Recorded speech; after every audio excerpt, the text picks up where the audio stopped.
In this video, I'm going to be delving into the beautiful and sophisticated sound of the altered scale.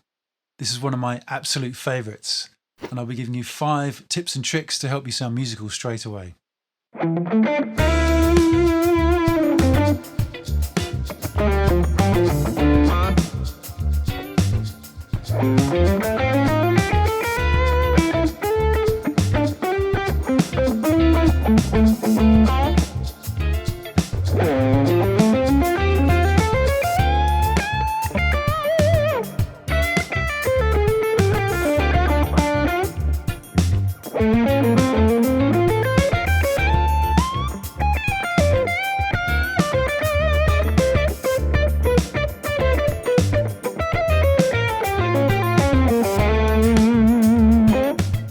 I think there's a lot of unnecessary mystique and confusion that surrounds this subject, particularly when we hear things like superloquian and diminished whole tone, and purely thinking about this in a jazz theory context.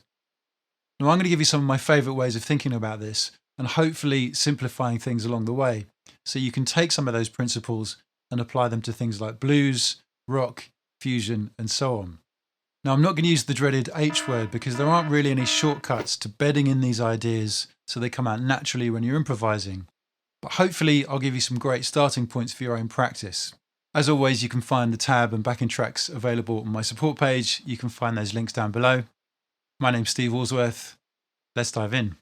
We're going to be doing everything in the key of D minor. So over both backing tracks, our one chord is going to point to D minor pentatonic, blues, and Dorian.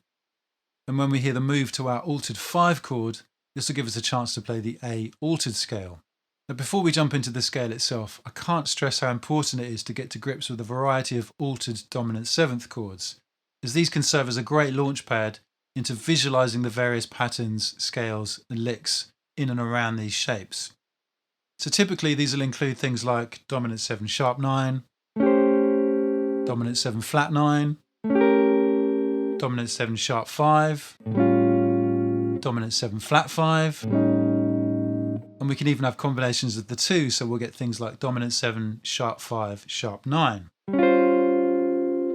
Now obviously there are quite a lot of these, so I'm going to leave a link to a worksheet down below so you can practice and get familiar with some of these shapes. So to the scale itself.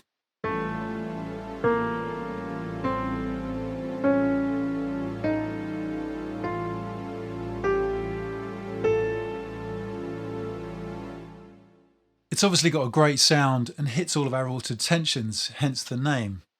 But it's also got a bit of a split personality because it starts off with this interesting diminished sound and then finishes off with this amazing whole tone sound.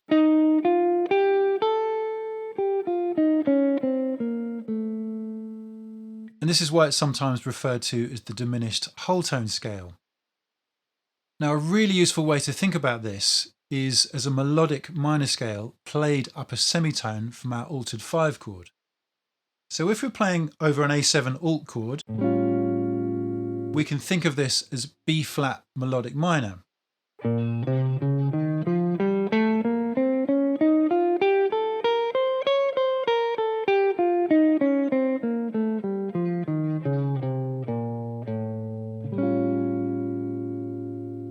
Now most of the licks that I'll be playing will be using either this position or up here in 10th position.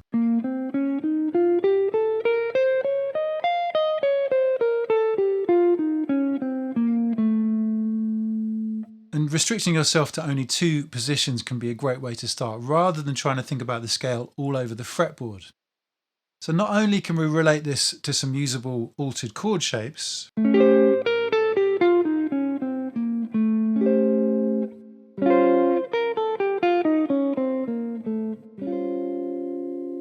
we've also got easy access to our D minor scales. Another great way to get you started with this altered sound is by taking our B flat melodic minor concept from tip 1 and just simply trimming it all the way back to a B flat minor triad.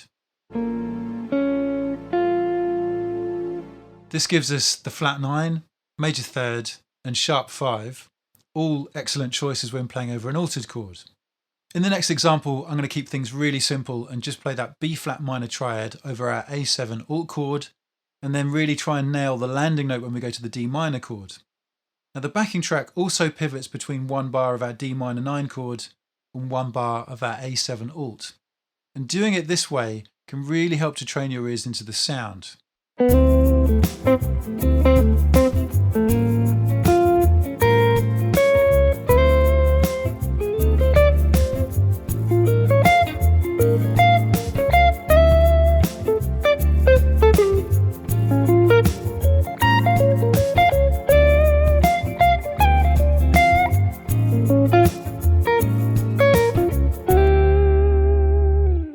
So this is already sounding pretty good. It's a nice, uncomplicated way to start with the altered sound and can really help focus your ears on hearing those changes.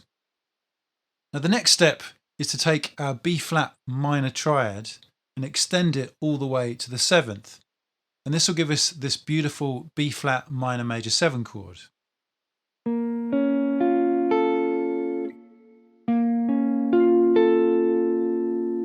Now an interesting feature of this chord is that we've got this augmented shape inside the chord. Now if you're familiar with the concept of diminished 7th chords where we can move around in minor third intervals, we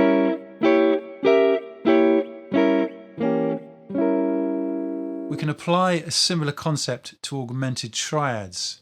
Because this is made up of major thirds, we can move it around in major third intervals.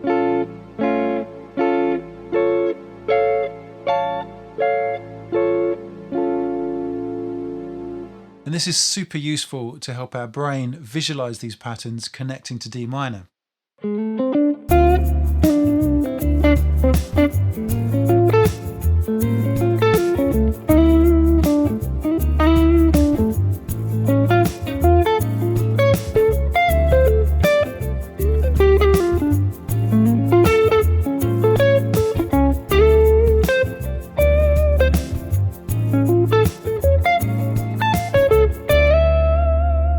If you haven't already, please consider giving the channel some love and give it a like and subscribe, as it really helps to support me creating this content. There are a couple of go-to jazz standards which have melodies which we can potentially repurpose into this idea of playing over altered 5 chords. One is Crimea River and the other is A Night in Tunisia. Now the latter is a great example of using the B-flat melodic minor scale in the main melody. It starts off with this B-flat minor add 9 shape, but actually starts off on the major 7. And it gives it this really beautiful B-flat minor major 9 sound. So here's how you might work that arpeggio into more of a musical idea.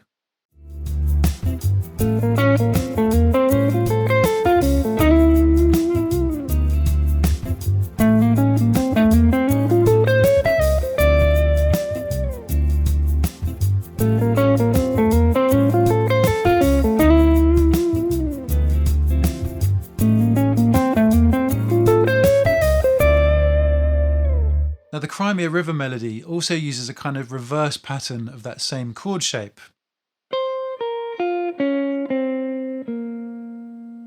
Now the great thing about this lick is that we can think of it in two different contexts, either as minor, so we can use it over D minor, or hitting our altered chord tones as part of B flat minor. Now if you know your 80s music, you might even notice a careless whisper connection here.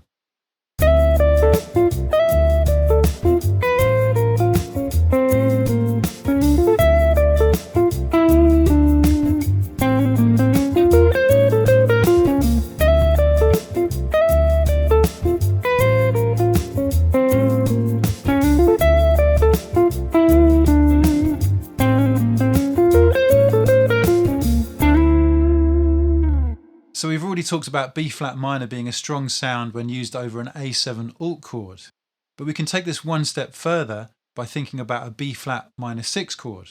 It's actually really easy to see the connection if we play the chord, but change the root note to an A, and that gives us our A7 sharp 5 chord. You might even see a G half diminished chord on the top here. What this means is that whenever we hear that A7 alt chord, we can play a B flat minor 6 arpeggio over the top.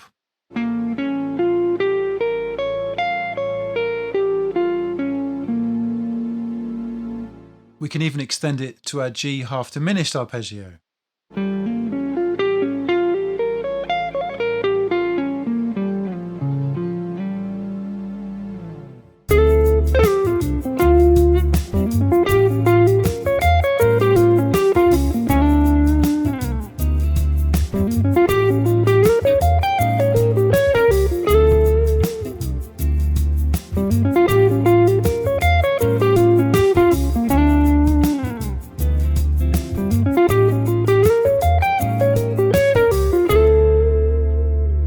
This is not quite as scary as it sounds. All we're doing is making a slight tweak to an F major pentatonic scale.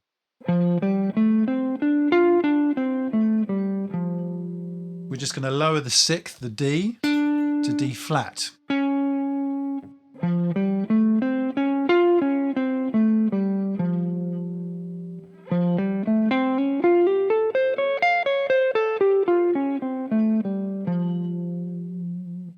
It's got this exotic Eastern quality, but more importantly it sounds super cool over our A7 alt chord.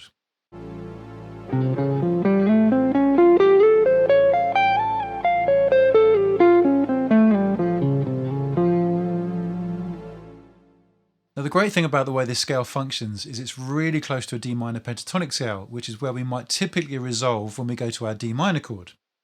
So here's D minor pentatonic. And here's our major flat 6 pentatonic.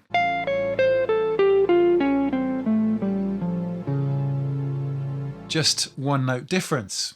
So as a basic practice, you might want to try jumping between those two scales over the chord changes.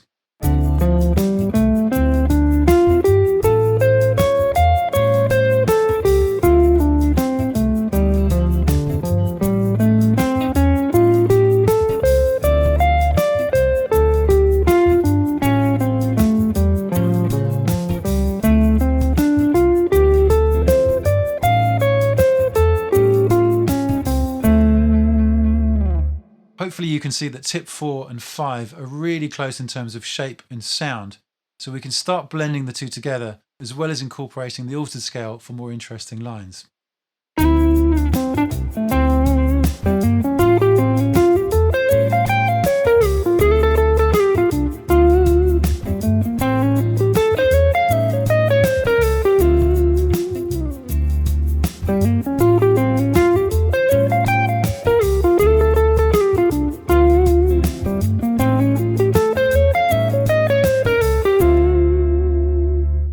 Hopefully the ideas that I've shared give you a useful perspective whether you're new to the altered scale or you've been using it for some time. As always, try to think of them as a launchpad for creating your own lines, and of course try to play them in different keys, tempos and feels to make them as usable as possible. If you haven't already, give the channel a like and subscribe, and I'll see you next time.